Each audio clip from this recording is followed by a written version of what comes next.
But if you We good? Okay. if you keep your spine straight, So then peaks it is are very important. useful. Just because peaks are there, paths are created. Mahavir, Arihant, Siddhas, all these people reached to the peaks and they are calling us. So without peaks, the journey will not start. But at the same time, journey is equally important. So we have to realize that without the path, without knowing the path, journey might become impossible, and of course the peaks will become almost impossible. So Namokar mantra claims that Eso Panch Namokaro, these 5 bowing downs, Savva Pava Panasnu, destroys all the sins. So what does that mean? If a thief or a robber or a murderer chants this mantra, does that mean he's gonna dissolve his sins? No, it's not gonna happen. The way it works is we have to realize how the mantras work. Mantras are chanted at the physical level, but they have a deep roots. Just the way our outer appearance is only a superficial thing. That's only our food sheath. But it does not take into account of our pranamaya kosha, or manomaya kosha, or vijnanmaya kosha, or the bliss sheath. All these sheaths are with us continuously. We are just not aware of it. Maybe to some extent, pranamaya, because we have energy. But then when it starts into the manomaya kosha, we start fumbling. And most of the people leave only at that level. So when we chant mantra, only maybe 3 basic sheaths are involved. But the intellect sheath and the spiritual sheath remains without any kind of vibrations. So when we chant mantra, and if the vibrations are resonating to all these 5 sheaths, then only we should have chanted the mantra. If we are not even aware of these 5 sheaths, chanting mantras has no value. You can keep chanting all your life. Namo Yantaram, Namo Siddharam. It's just like a mechanical process, has no value at all.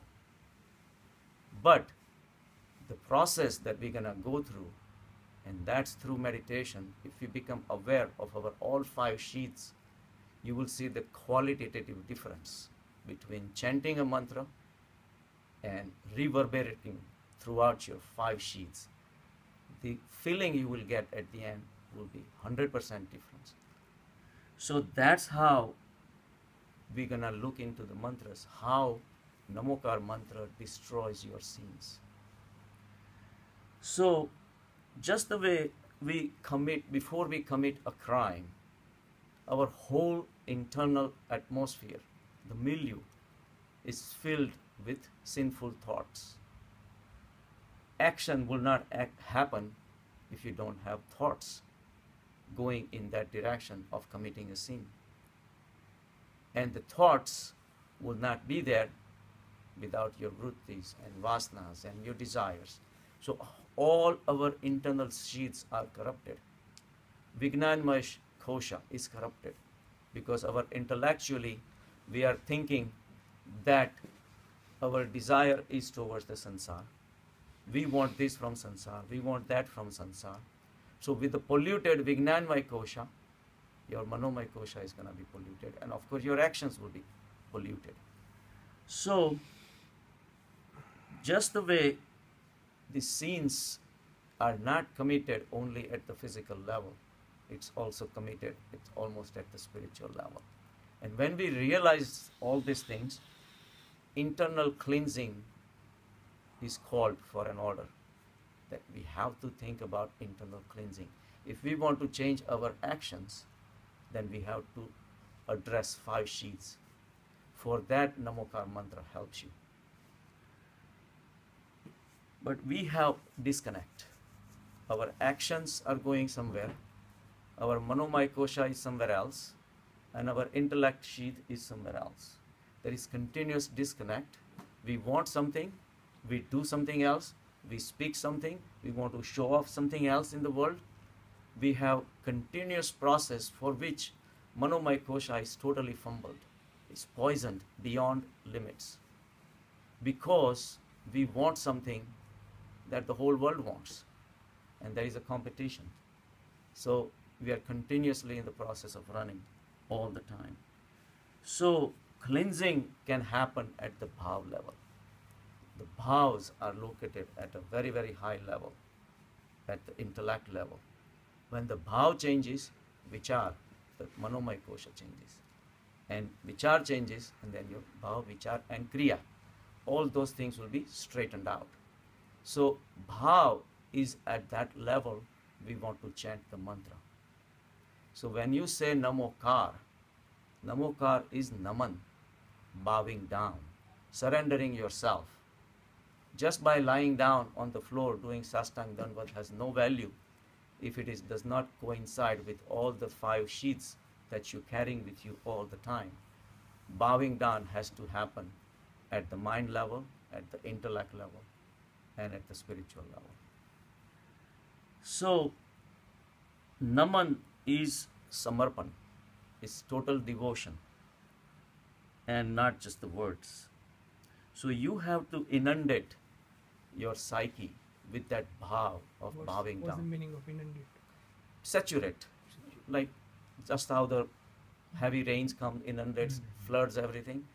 Your whole, all these 5 koshas should be flooded with the bhav of surrender. Then only you should be chanting mantra. Otherwise, don't even bother, because it's useless. It's a futile exercise and has no value. And value is only for you. Whether you chant or don't chant, Mahavir doesn't care.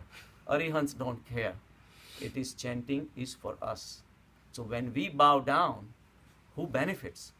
We benefit, because that clears the process for the divine to express itself and flood with the light of divinity throughout your 5 koshas. Without that, it's not going to happen. Kabir says, Prem ki gali ati sakri.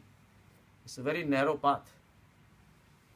Only you travel or God travels, one or the other. Who you going to give importance to? Until you dissolve your ego, he says, I can wait, because he has all the time in the world. When you clear up your problems, you come to me, then I'll shine. But he is holding on to his own key. For him, 1 year, 2 years, 1 life, 10 lives doesn't mean nothing, because Brahma is a timeless zone. There is no time, there is no space. It's forever. So all the time is on its favor. We are the losers. We have fixed time.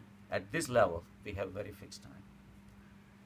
So we have to start realizing what happens to our inner psyche when we commit sins, or we help someone to cross the road, or we stand on the road to help somebody for an accident. What is our status? What makes us feel good?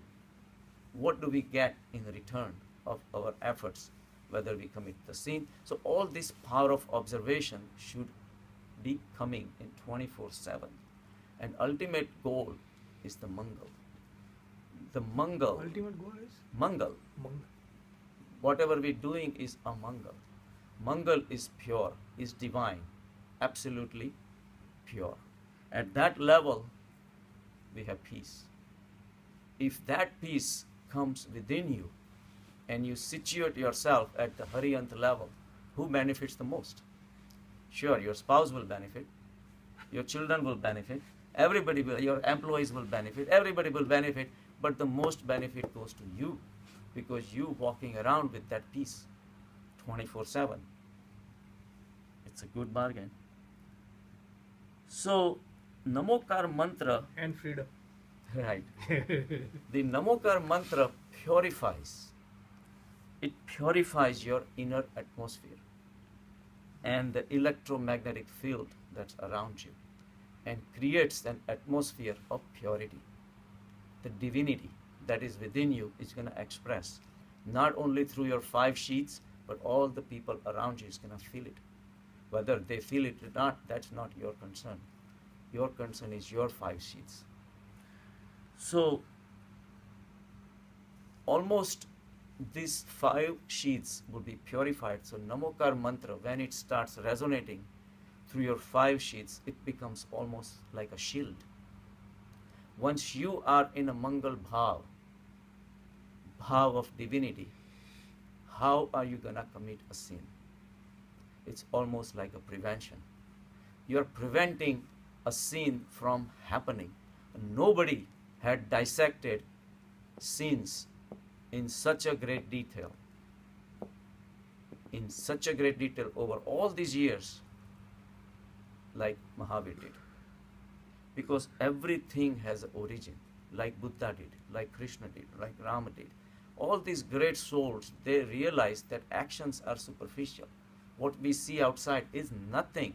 It's like a tip of a big iceberg that we have sitting within us. And until all these processes are cleared out, your actions will never be cleared. Once I was doing a thesis with Chanel, and they were comparing, he was doing a thesis on Buddhism. So how it came about and what was the philosophy, and that's when I got the first glimpse of the power of spirituality. They say in Tibet, where Buddhism is very popular, they don't have police, they don't have courts, they don't have jail systems. Maybe now we do, but overall, over the period of thousands of years, when you have a fear, I wouldn't even say fear, when you don't even have a desire to commit crime, crimes just don't happen in the society. Imagine how much money are we saving, all the money we have been wasting on the policies, and then counter attacks on the spies and this and that. All those crimes are being committed. Even now in New Zealand, you don't find prisoners. Exactly. Jails are empty. Right. So inner purity is that important. So Namokar mantra puts a seed of Mangalya, the divinity within you. And when you get fully involved in that divinity, not only you get addicted literally to that divine atmosphere within, that you almost forget what you used to do 5 years ago or 10 years ago. So, but divinity has to be seeded first.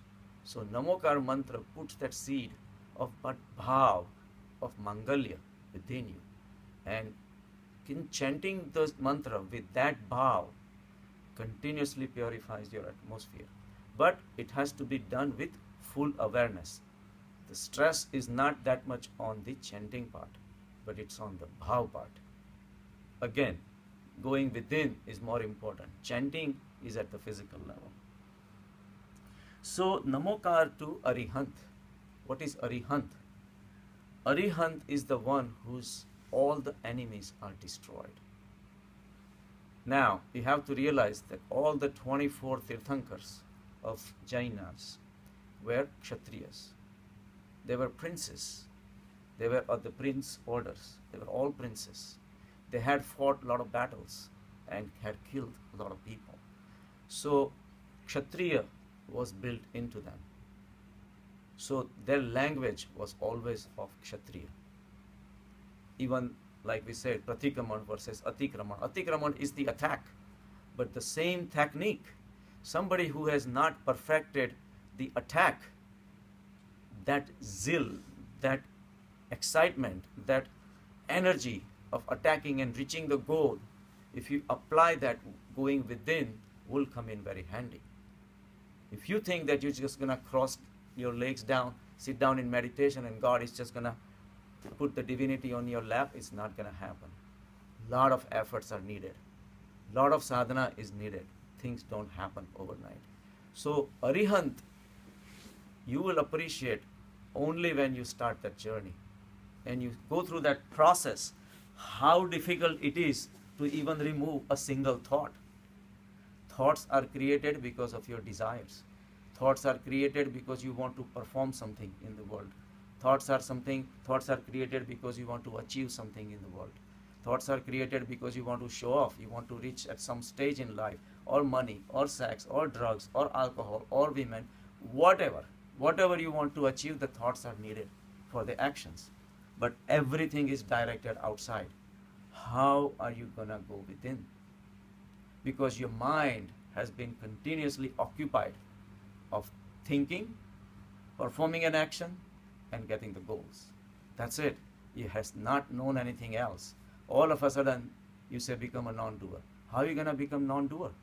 You have been doer not just this life, for millions of lives. Many lives you have gone through being a doer. So saying that knowing non-doer is easy. So Kshatriyas, he says, I'm going to apply the same doership in becoming non-doer. So enemies are not physical enemies that you and I would think. Enemies are the four kasais. Jain says that, kasais. Kasais are the biggest enemy. One is krodh, lobh, man, which is the ego, and maya, which is the illusion. These are the four kasais described in the Jain literature. And these are the enemies that Arihant won over. He became free. He destroyed his enemies. So now he have no more fight left. He won the battle, kind of. So enemies that we are fearing are not outside. It's the enemy within. And once you have the enemy within, your battle also will happen within, not at the physical level. And you go through that battle, and you win over, and you reach the Arihant state, you enjoy the peace. You enjoy the bliss. And at that level, the divinity starts coming into your outer world and your actions also. So I bow down to Arihant, who destroyed all his enemies. So there was a case where one guy came to Buddha, and he was very angry somehow. Some of his teachings didn't work well in his life, and he spat at him. He spitted on his face. Buddha didn't say anything. He just wiped it off with his